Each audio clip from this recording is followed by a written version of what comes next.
the client understands, because this is something that's very, very important. Anything that's being replaced that has been in force for longer than 2 years has passed, as you know where I'm going with this, right? The incontestability period.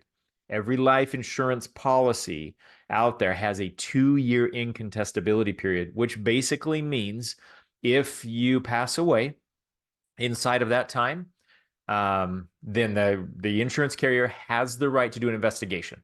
Takes a little bit longer to pay out the policy, and if they find reason to believe there's fraud, they may not pay out the case.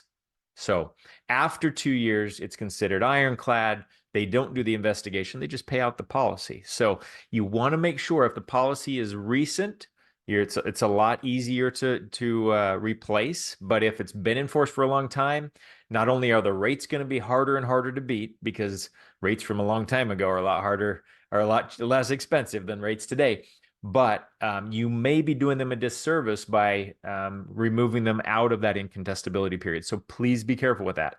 The client's fully aware and it makes sense financially or for one of these reasons, and there may be others, but I'm going to go through the top ones I could think of, then it might make sense to proceed, but proceed with caution. So that said, that's my little disclaimer on replacing. Let's just go through these one by one.